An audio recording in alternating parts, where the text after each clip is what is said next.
A pressão no homem tá complicada. Nunca pensei em ser perfeito, mas vou correr pelo direito.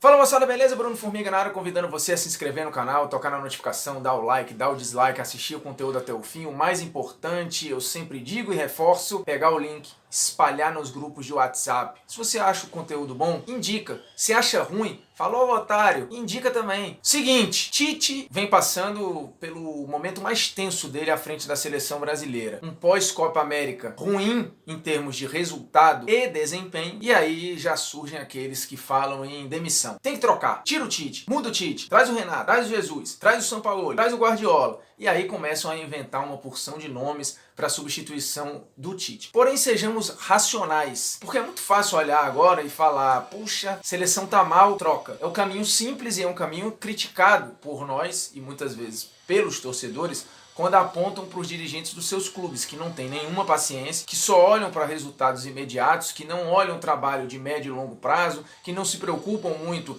em desempenho, em perspectivas, em projeções. Cada um quer tirar o seu da reta e o caminho mais fácil de tirar o seu da reta é fazer substituição. Mas será que está dando tão errado assim?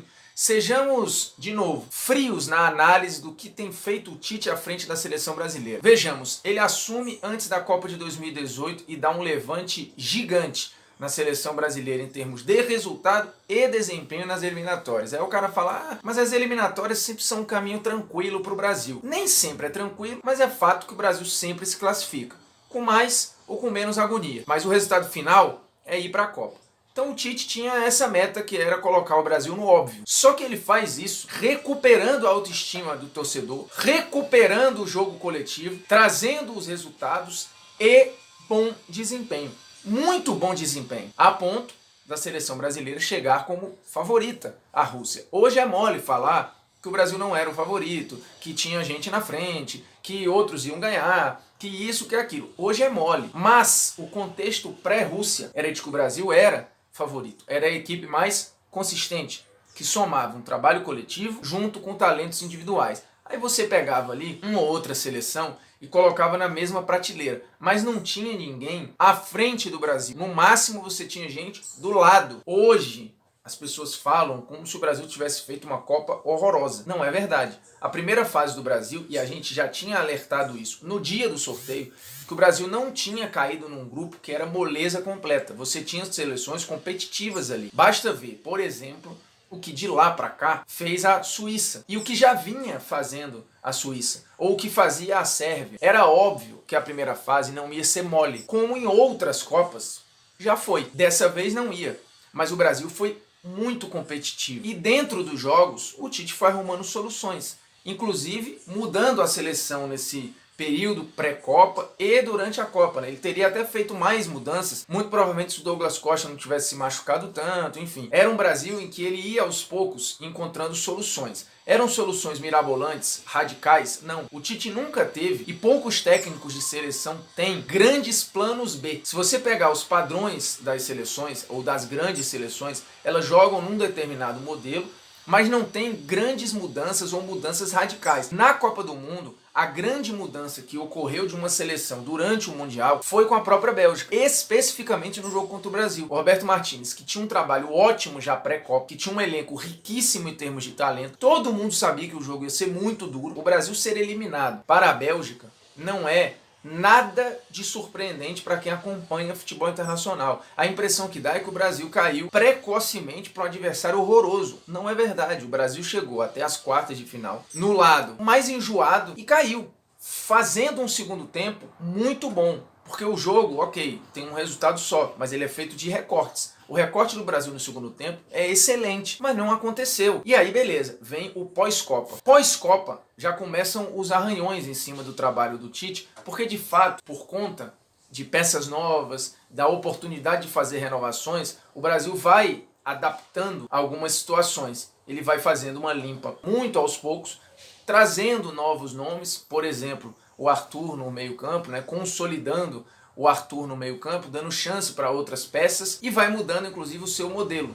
Porque aí ele perde figuras como o Paulinho, como o Renato Augusto, o Marcelo passa a ficar de lado no ciclo de seleção, mas você tem uma espinha dorsal ali que é fortíssima e que várias seleções gostariam de ter. É muito difícil você ter à disposição um Daniel Alves e não convocar, ter um Thiago Silva e não convocar, ter o Alisson, não convocar, ter o Casemiro, não convocar. Se você pegar na prateleira das posições, esses caras ainda estão entre os melhores das suas funções, das suas posições. O Brasil tem esses caras, como tem o Neymar, que ficou fora durante um bom tempo nesse ciclo pós-Copa do Mundo. E aí você tem questionamentos ao trabalho do Tite, que chega pressionado, é verdade. É óbvio que o Brasil piorou, até porque o Tite tentou fazer mudanças para um jogo posicional, só que um jogo mal feito desta forma, um jogo em que ele perdeu, por exemplo, a infiltração de um dos seus volantes. Você tem várias análises para fazer. O Firmino foi pedindo espaço na Copa e no pós-Copa, só que na Copa América, que eu vou chegar nela já já, o Gabriel Jesus pede de novo o seu espaço.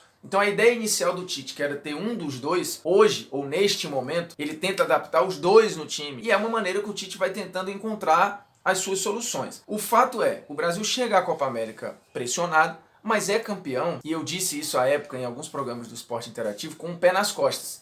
Pode parecer um exagero. O Brasil teve de fato um jogo complicado, que foi o jogo contra a Argentina. Os outros jogos, mesmo os que o Brasil talvez tenha ganho com um placar um pouquinho mais apertado, foram jogos de domínio absoluto. O Brasil foi, do começo ao fim do campeonato, o melhor time da Copa América. E aí você pega esse contexto de um treinador que transforma a seleção antes da Copa do Mundo, que é campeão da Copa América e que por conta de um pós-Copa América ruim, você quer demitir este cara quando você não tem um plano B ou um substituto melhor que ele. Aí as pessoas vão dizer, mas e um técnico estrangeiro? Eu nunca fui contra técnico estrangeiro na seleção. Inclusive, quando o Dunga saiu, que era um momento de muito mais crise de identidade, de desempenho, de tudo do que este momento, ali talvez fosse o momento, ou depois da Copa de 2014, que também foi um momento de profunda crise de identidade, para você apostar num técnico estrangeiro. Neste momento, você não tem nenhum técnico brasileiro que seja melhor do que o Tite, e agora, neste momento, nesse ciclo,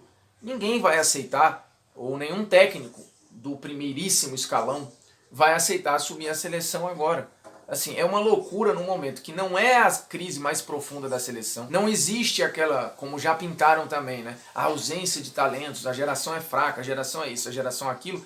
Não há contexto que explique a aposta agora em um técnico estrangeiro. Eu defendo a tese de que você pode ter essa conversa com outras escolas e outros modelos no momento de ruptura, no momento de crise profunda. Mas esse não é o momento. Não é um momento de ruptura, não é um momento de crise profunda. Isso passou. Esse é um momento de instabilidade. Agora, se você tivesse um treinador pedindo passagem na Série A, um grande técnico brasileiro que estivesse esculachando todos os adversários, ok. Mas esse cara não existe no momento. O melhor técnico que temos ainda é o Tite. Ele ainda é o cara mais capaz para encontrar soluções, até porque ele tem um grupo em que a esmagadora maioria confia e ele já deu mostras de que pode mudar, como ele mudou no próprio Corinthians. Se você comparar o Corinthians de 2011 com o de 2015, são times completamente diferentes. Ele mudou a própria seleção, muito aos poucos, é verdade, mas mudou. Falta um pouco de repertório? Talvez falte, mas não tem ninguém com mais repertório do que o Tite. Portanto, para mim, falar em demissão do Tite neste momento beira a loucura. É isso, galera. Agradecendo a audiência, a paciência, se inscreva no canal, toca na notificação, volte sempre, espalhe o conteúdo por aí, ó. Joga no grupo de WhatsApp. É nóis.